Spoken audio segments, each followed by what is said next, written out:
आज हम बात करते नहीं एगो ऐसन गायक के जे अपना भोजपुरी के गरिमा खातिर हर पल तैयार रहेला। नाम है श्री आशुतोष यादव जी। जी हाँ, हमारे सामने बैठल बनी भोजपुरी का पुकार में राउत स्वागत बा। सबके प्रणाम करते हैं बहुत। आज छोटा सा सवाल आशुतोष जी से। आशुतोष जी कलाकार के कला कहल जाला।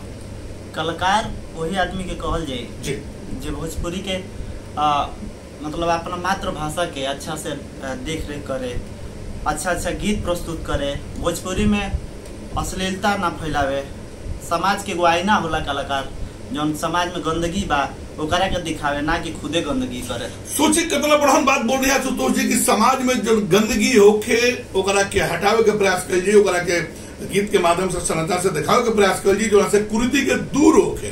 बहुत बहुत धन्यवाद आशुतोष जी के। अतुल ना यहाँ के वो बात करनी है कि समाज खाती कलाकारी एगो आईना होखेला, लेकिन वो कुपात्र गायक लोग के ना बुझाई जे गंदा गीत से भोजपुरी का तार तार करत होखे लोग। अच्छा एगो चीज हमरा के बताई, आज समाज में चलता हिरान स्टार, पंडित जी स्टार, बाबू साहब स्टार, पासवान स्टार या कोनो स्टार, ये कहाँ तक जायज बा?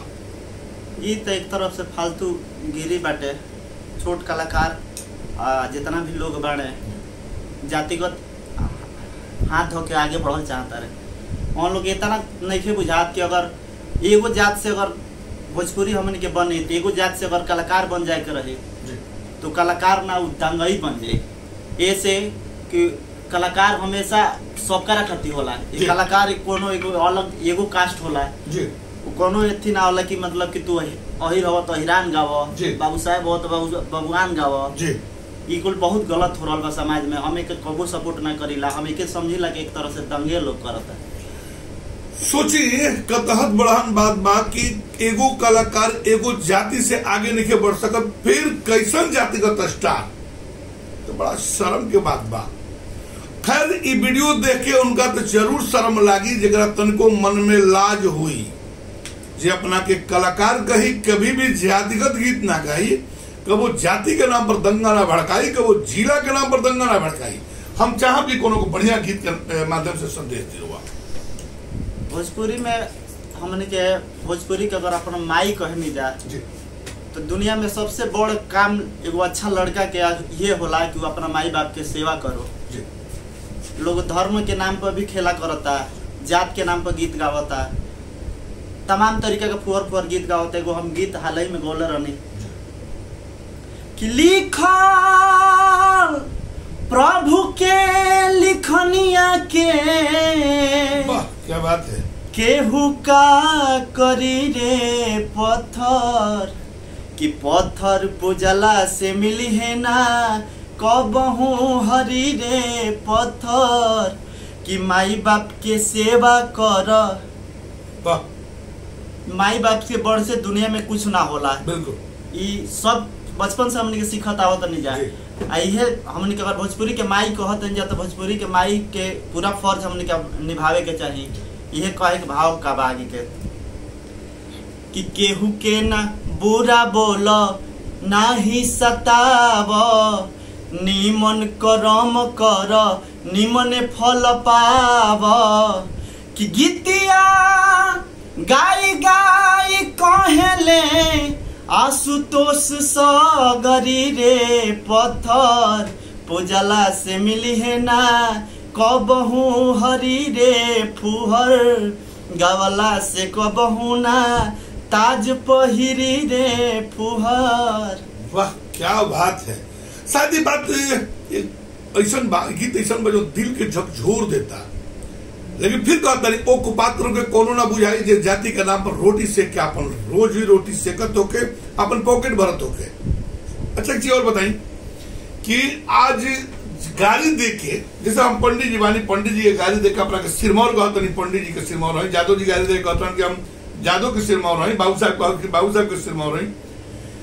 समाज में फेसबुक यूट्यूब पर गाली दी हल का जातिगत सिरमौर हो सकेला? बिल्कुल ना, कबो ना, कबो नहीं हो सकत। तो सोचिए आशुतोष जी कहते कबो नहीं हो सकत, ऐसे कि आशुतोष जी के मन में सुविचार बा, लेकिन जरा मन में दुविचार भरल हुई वो का कर सकेला? वही कर सकेला जो करता। ऐसे टोटल सभ्य समाज के सोचे के पड़ी। अभी आगे गीत के माध्यम से वो संदेश देनी है, सभ्य समाज के सोचे के पड़ी, अगुआ उगरा के मत मानी, जे गीतन के माध्यम से, जे गाली के माध्यम से समाज में दंगा फैलावत होके, समाज में जहर बहुत होके, समाज में विष बहुत होके। नहीं तो सोची समाज जरत रही, समाज धड़कत रही। क्या जातिगत गीत पूरा निखे लगा कि समाज में दंगा फैला दी? जिला बात पर गीत, फलाना जिले का सारा निखे लगा कि जिला वाइज दंगा फैला दी। अच्छा, सोचे के पड़ी, चिन्हित करे के पड़ी। आशुतोष जी के कोटसत धन्यवाद देतनी जे एक बार भी गंदा गीत के तरफ अपन मन ना मोड़लन। पैसा की जरूरत आशुतोष जी की भी बात, लेकिन शायद ये मन में रहे कि भोजपुरी हमार माई है, भोजपुरी हमार मर्यादा है। अगर भोजपुरी मर्यादा है तो गंदा गायब कैसे? तो जो गंदा जी भी गावता वो तो असंस्कारी है, अमर्यादित है। जैसे सुअर मैला खाए नहीं छोड़ सकत, सुअर के खीर देते तो खीर नहीं खा सकत, कभी भी नाली के कीड़ा गंगा जी में नहीं रह सकत। वैसे ही एक कलाकार लोग के हाल बा, जे गंदा गावता, जे गाली देता, जे समाज में जहर बोता, जे समाज में तेजाब फैलावता। आई जाओ ना, सुंदर समाज के संरचना कर जाओ, भोजपुरी के सुंदर बनाओ जाओ, भोजपुरी के स्वच्छ बनाओ जाओ। हम ही कहब कि आशुतोष जैसे यादव के बढ़ावा दिया जाओ, भोजपुरी के आठवीं सूची पहुंचाओ जाओ। सबका प्रणाम।